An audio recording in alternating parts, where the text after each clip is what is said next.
Hi, have you ever convinced yourself that you're great at something with zero evidence to back it up? Or maybe you've talked yourself into believing that you're an imposter despite all your accomplishments. Today, we are diving into the fascinating world of self deception, those little and sometimes big lies that we tell ourselves. But here's the twist, sometimes these deceptions actually help us. So, when do these lies help us and when do they harm us? Hi, I'm Shankar, corporate leader by day and contemplative observer by nature. For the longest time, I've been fascinated with what makes us tick, how we grow, and what connects us. Through this channel, I endeavor to bring to life my lifelong journey of reflection. I bring perspectives shaped by my diverse experiences, decades of introspection, and decades of consuming books, podcasts, and courses on self-development. I hope these videos offer thoughts to see your own path a little differently, give you a moment to pause and reflect, or just connect you with ideas that matter. Today, we are going to talk about self-deception. Self-deception is truly a double-edged sword. Let's explore the psychology behind how we trick our own minds and figure out when it might be holding us back and when it might be moving us forward. In this video, I'll unpack this complex topic in 4 parts.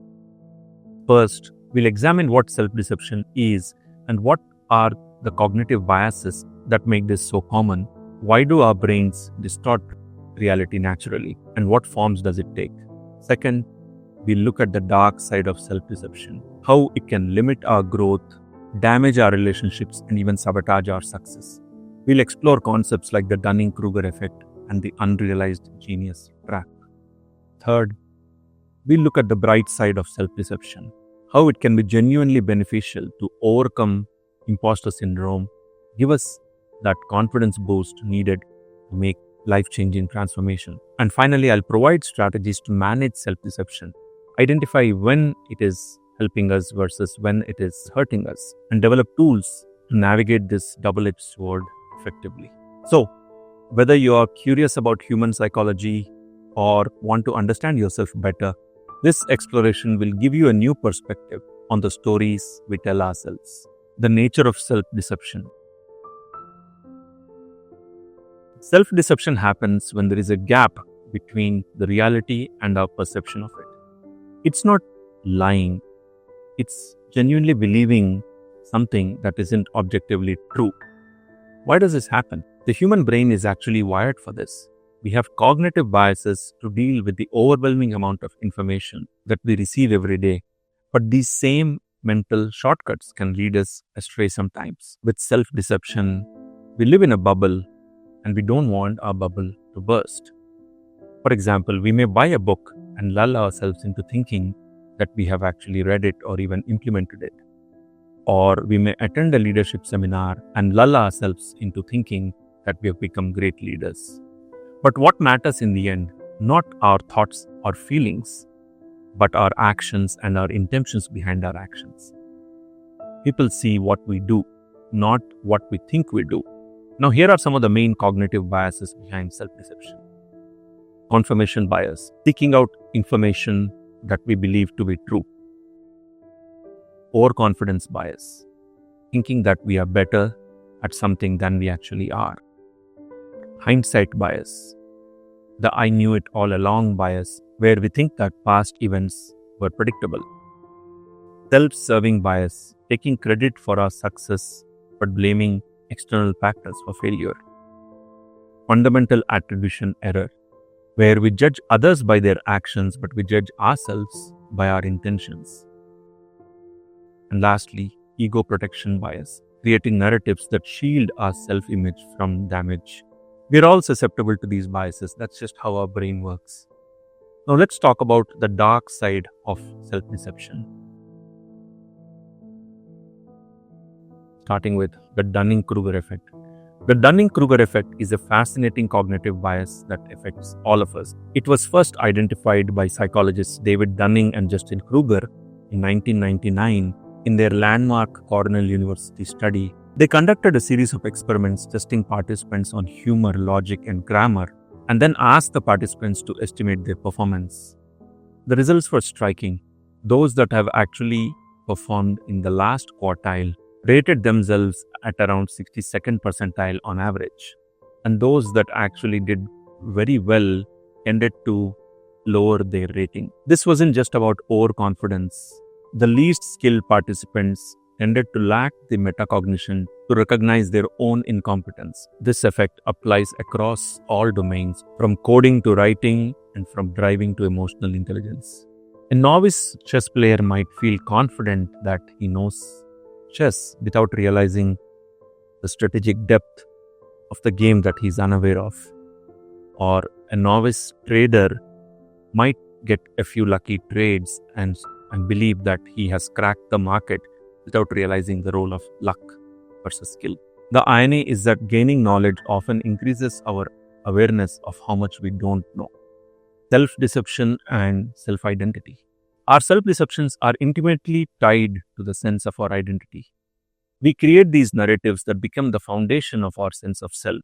And when these narratives are threatened by contrary evidence, we experience a discomfort which psychologists call cognitive dissonance. And we usually tend to resolve this discomfort by doubling down on our narratives rather than updating our self-image. As Nobel laureate Rabindranath Tagore wrote, "The burden of self is lightened when I laugh at myself." And yet this kind of honest self-reflection can be painful when our self-image is based on false narratives or shaky foundations. There's a powerful scene in Jim Carrey's movie Liar Liar that perfectly captures this moment of painful self-awareness. In the movie, Jim Carrey plays a lawyer who magically cannot tell a lie for 24 hours. In one pivotal scene, he is overcome by frustration and shouts, "I'm a bad father," and then freezes, realizing that must be true because he cannot tell a lie. It's a moment of forced honesty where his self-deception crumbles, revealing the truth that he has been hiding from himself. Now let's talk about some real-world consequences of this dark side of self-deception. Relationship blind spots. We might ignore red flags and think that we are actually better partners than we actually are. Career limitations. If you already think that you are great at your work, then you will stop improving. Dangerous overconfidence.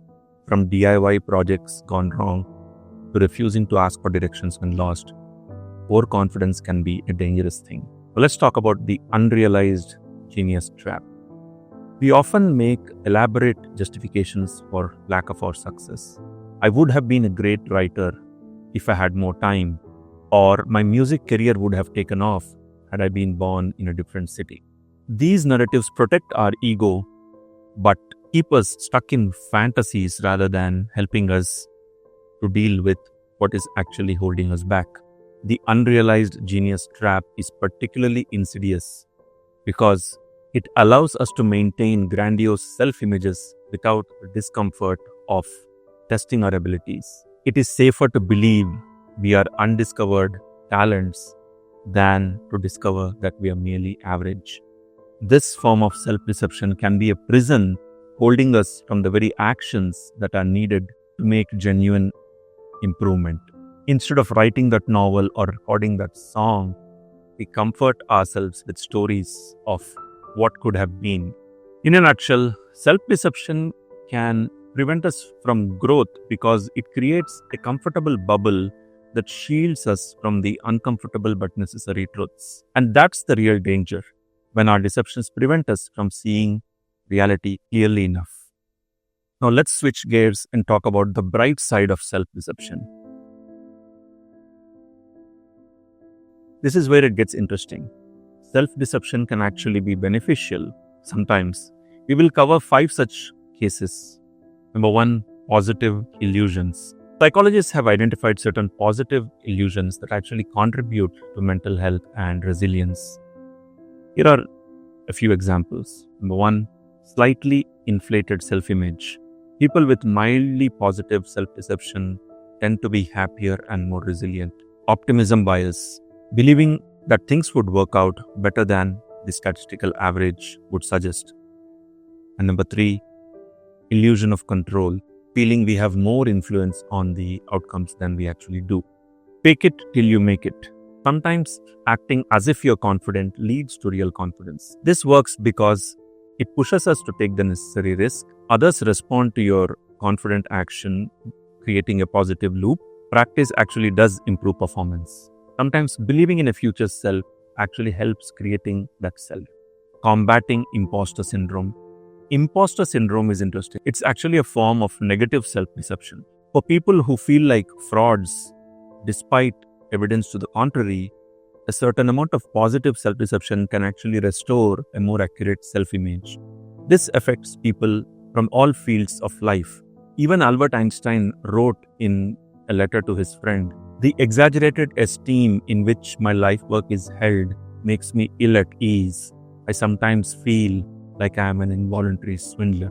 If even Einstein felt like an imposter, perhaps we can forgive ourselves for having similar feelings. Identity transformation and growth. Sometimes we need to believe in a future version of ourselves before we can become that version. When we are making major identity shifts, such as becoming a parent, changing career tracks, or recovering from addictions, a certain amount of aspirational self-delusion about who we can become is essential for transformation. Sometimes our self-image must expand before reality can follow. Consider Don Quixote, the character from Miguel de Cervantes' novel.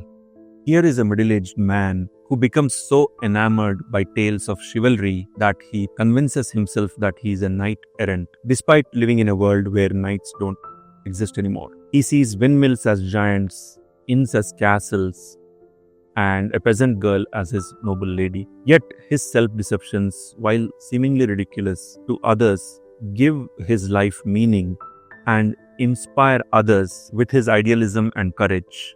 Don Quixote embodies the beautiful paradox of self-deception.